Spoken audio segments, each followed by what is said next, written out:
ہر جاندار میں اللہ تعالیٰ نے ایک کیپیسٹی رکھی ہے کہ وہ بیماریوں کے خلاف لڑ سکتا ہے، اور اس کو ہم عام طور پہ مدافعتی نظام یا امیون سسٹم کہتے ہیں۔ اور جو یہ طاقت ہے کسی بھی جاندار میں اس کو ہم امیونٹی کہتے ہیں۔ تو آپ نے اکثر دیکھا ہوگا کہ جب آپ ڈاکٹر کے پاس جاتے ہیں تو ڈاکٹر یہ کہتے ہیں کہ جی آپ کی امیونٹی کم ہو گئی ہے، اور جب امیونٹی کم ہوتی ہے تو پھر بیماریاں زیادہ آتی ہیں اور جلدی پکڑتی ہیں کسی بھی جاندار کو۔ انسانوں کے ساتھ بھی یہی صورتحال ہے، اور جیسے جیسے عمر بڑھتی ہے تو یہ مسئلہ زیادہ ہوتا جاتا ہے۔ چھوٹے بچوں کو آپ نے دیکھا وہ زیادہ بیماریاں ہوتی ہیں، اور بڑی عمر کے لوگوں کو زیادہ ہوتی ہیں، کیونکہ ان کا مدافعتی نظام جو ہے وہ ذرا اتنا طاقتور نہیں رہتا جتنا کہ وہ جوان لوگوں میں ہوتا ہے۔ اب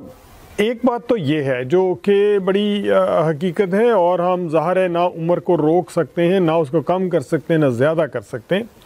لیکن آپ نے یہ دیکھا ہوگا کہ بعض لوگوں میں جو عمر کے ساتھ ساتھ بہت فرق نہیں آتا مدافعتی نظام میں، اور وہ زیادہ عمر کے اندر بھی زیادہ صحت مند رہتے ہیں، اور بہت سارے بچے بھی زیادہ صحت مند رہتے ہیں۔ اس کے مقابلے میں کچھ لوگ جو ہیں وہ جوانی میں ہی بیمار ہونا شروع ہو جاتے ہیں، اور بہت سارے بچے جو ہیں ان کو بچپن میں شدید بیماریاں ہو جاتی ہیں، ذرا موسم چینج ہوتا ہے تو وہ بیمار ہو جاتے ہیں، تو گھر والے بھی پریشان ہو جاتے ہیں، اور اوورآل سوسائٹی جو ہے اس کی جو ہیلتھ ہے وہ بھی ٹھیک نہیں رہتی۔ تو ہمیں یہ دیکھنا ہے کہ یہ مدافعتی نظام ہے کیا، اور اس کو ہم کیسے زیادہ کر سکتے ہیں۔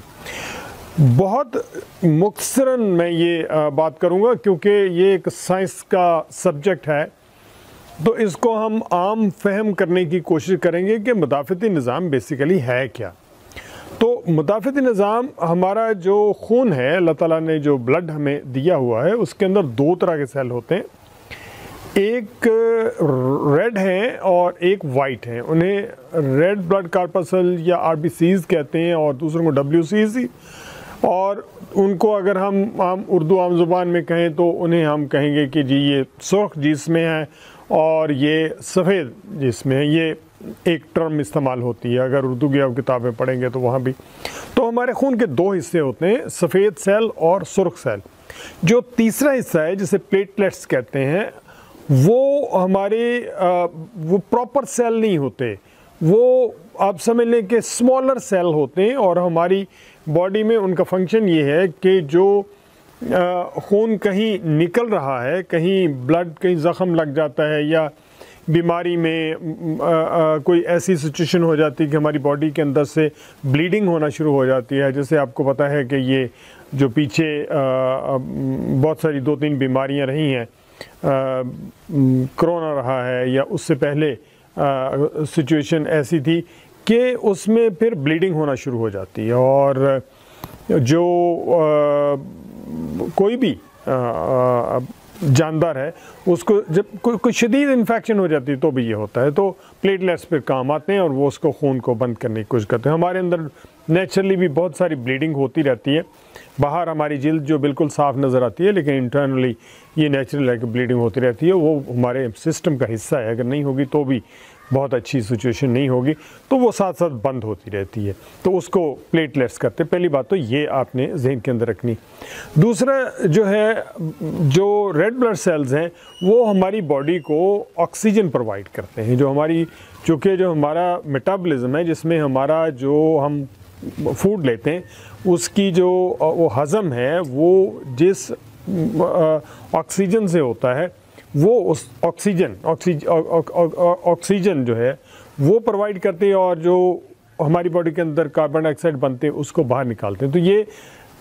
ان کو ہم آر بی سیز یا ریڈ بلڈ یا سرخ سیل کہتے ہیں۔ جو تیسری قسم ہے جو بہت اہم ہے وہ سفید سیل ہے، جنہیں آر بی سیز کہتے ہیں، اور سفید سیل جو ہیں یہ ہمارے امیون سسٹم یا ہمارے ڈیفنس سسٹم یا ہمارا مدافعتی نظام ہے اس کا حصہ ہے۔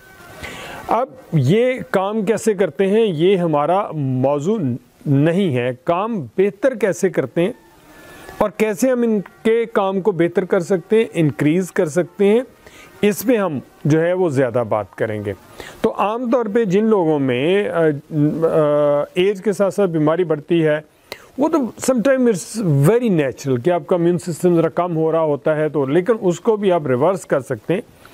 کم کر سکتے ہیں اپنی عادات کی وجہ سے، اپنی خوراک کی وجہ سے۔ اس طرح بچوں کے اندر میں نے آپ کو بتایا کہ بہت سارے ایسے معاملات ہو جاتے ہیں تو ان کو آپ کسی حد تک ٹھیک کر سکتے ہیں۔ تو آر بی سیز جو ہیں ان میں جو وائٹ بلڈ سیل ہیں ان کی تعداد نہ بہت کم ہونی چاہیے نہ بہت زیادہ ہونی چاہیے، کیونکہ اگر تعداد بہت زیادہ ہو جاتی ہے تو سم ٹائم کینسر سچویشن بھی پروڈیوس ہو جاتی ہے، اور سم ٹائم ہمارے ہاں انفیکشن بڑھتی ہے تو ان کی جو مقدار ہے وہ بھی بڑھ جاتی ہے۔ تو ہونے ایسے چاہیے کہ جو کارگر ہوں اور آپ کے اندر جو بیماری ہیں اس کے پھیلنے سے پہلے اس کو ختم کر دیں۔ اس میں بہت سیر حاصل بحث کی جا سکتی ہے، لیکن ہمارا جو موضوع ہے وہ یہ ہے کہ ہمارا لائف سٹائل کیسا ہونا چاہیے جس میں ہم یہ دیکھیں کہ یہ جو وائٹ بلڈ سیل ہیں یا سفید سیل ہیں یہ ہمارے سیل کی مناسب تعداد میں ہمارے ہاں ہوں اور ہمیں یہ بیماریوں سے بچائیں۔ ہیلدی لائف سٹائل اس کو ہم کہتے ہیں۔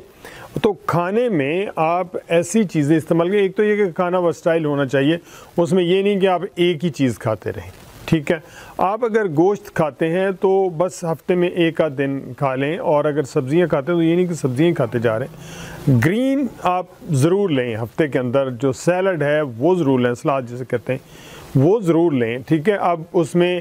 ایک اور بات کا ذہن کے اندر رکھیں کہ اس وقت ہمارے ہاں یہ ہے کہ جو سبزیاں ہیں، جو پھل، جو جتنا بھی آپ کے پاس فروٹ آتا ہے یا جتنی کوئی ایسی چیز جو اگائی جاتی ہے اس میں سپرے بہت ہوتی ہے،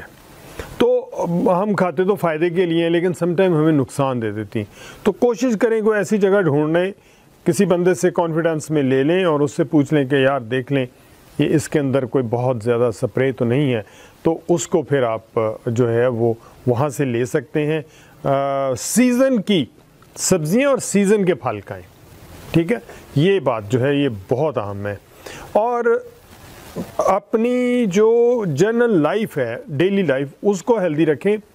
ایکسرسائز سے یہ مراد نہیں ہے کہ آپ کو ڈنڈ بیٹھ کے نکالنا شروع کر دیں، ایکسرسائز مراد یہ کہ واک کریں آپ، ٹھیک ہے۔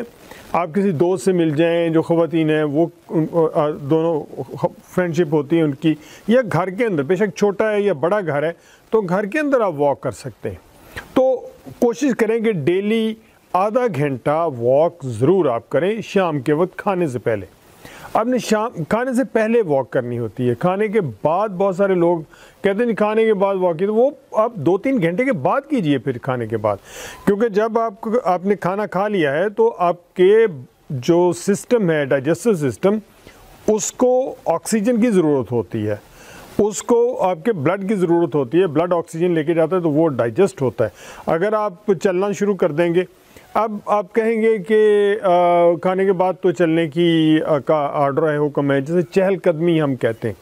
تو چہل قدمی سے مراد یہ ہے، چہل کا مطلب ہوتا ہے 40،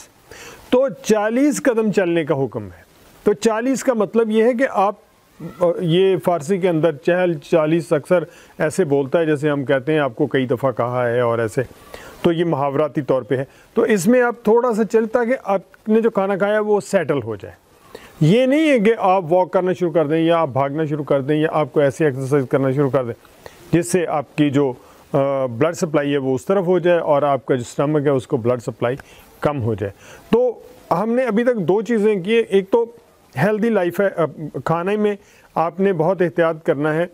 اور ایک ہی طرح کا کھانا نہیں کھانا، مکس کر کے کھانا ہے، مختلف طرح کا پھل بھی کھانے ہیں، سبزیاں بھی اور دالیں بھی کھانی ہیں، مکس کر کے ہفتے کا ایک سکیجول بنا لیں اور اس کے اندر آپ لیں۔ دوسرا یہ کہ آپ نے مائلڈ ایکسرسائز کرنی ہے، واک کرنی ہے، واک بہترین ہے، ٹھیک ہے۔ ایکسرسائز میں جو چلنا پھرنا ہے اس سے زیادہ اچھی کوئی چیز نہیں ہے۔ تو یہ چند چیزیں جو ہیں اس کو ہم جاری رکھیں گے، اس پہ ایک اور ویڈیو کریں گے جس میں آپ کو ڈیٹیل میں بتائیں گے کہ اس کے علاوہ آپ نے کیا کیا چیزیں کرنی ہیں۔ ہیلدی لائف کے لیے پورا آپ کو ایک اسکیجول بنانا پڑے گا اور آپ کو مائنڈ سیٹ بنانا پڑے گا، تو پھر ہم ہو سکے۔ باقی موسم چینج ہوتا ہے، گرمی آتی ہے، سردی آتی ہے، تو اس میں کیسے بیہیو کرنا ہے، کیسے ریئیکٹ کرنا ہے، آپ نے دیکھا ہے سردیاں آتی ہیں تو گلے شلے زیادہ خراب ہوتے ہیں، اور اس کی کیا وجہ ہے، اور کیا مناسب کبھی کبھی ہمارا گلا یا ہمیں زکام یا کچھ باڈی کے اندر کوئی چینج آنی چاہیے کہ نہیں ہے نا، ہم جلدی سے گولیاں کھانا شروع کر دیتے ہیں۔ سم ٹائم نیچرل ویکسینیشن بھی ہو رہی ہوتی ہے جو اللہ تعالیٰ نے رکھی ہوئی ہے ہماری باڈی کے اندر، تو اس کو ہم اس سسٹم کو نہ روکیں، اور جو ہمارے اندر ریزسٹنس آتی ہے اس کو ہونے دو۔ سیزنل فلو جو ہے، جو ہمیں زکام موسم کے چینج پہ آتا ہے، جیسے گرمی آئی ہے، سردی آئی ہے تو ہمارے گلے خراب ہوتے ہیں، زکام کچھ لوگوں کو، تو یہ نیچرل ہے، صدیوں سے ہوتا ہے، اللہ تعالیٰ نے جب سے انسان کو بنایا تب سے وہ ہمیں آنے والے بڑے خطرے سے بچاتا ہے۔ بس صرف یہ ہے کہ اس میں اگر آپ انوائرمنٹ کو ٹھیک رکھیں، کھانا ٹھیک رکھیں گے، اور وہ 2-4 دن کے بعد آٹومیٹکلی ٹھیک ہو جاتا ہے تو دیٹس فائن، وہ پھر برا نہیں ہے، وہ آپ کو آنے والے کئی خطرات سے بچاتا ہے۔ تو اپنا خیال رکھیے گا، اس موضوع کے اوپر ہم بات کرتے رہیں گے، اور یہ 1-2 ویڈیو میرا خیال ہوں گی جس میں ہم اس کو زیادہ ڈیٹیل کے اندر، جی ہم جو موضوعات لے رہے ہیں وہ عام زندگی کے ہیں، اور اس کو لائک اور سبسکرائب اگر آپ کر دیں گے تو آپ کو نوٹیفیکیشن آ جائے گا، اور اس کا یہ بھی ہوگا کہ جو تھوڑا سا چینل ہے وہ بھی آن ہو جاتا ہے تو وہ زیادہ بہتر ہوتا ہے، اس کو ڈھونڈنا بھی بہت آسان ہو جاتا ہے، اور میرے لیے بھی یہ زیادہ جو ہے وہ ہمت کا باعث بنے گا کہ میں ایسے موضوعات پہ بات کرتا رہوں، تو یہ ضرور کیجئے گا، اور اپنا خیال رکھیے گا۔ اللہ حافظ۔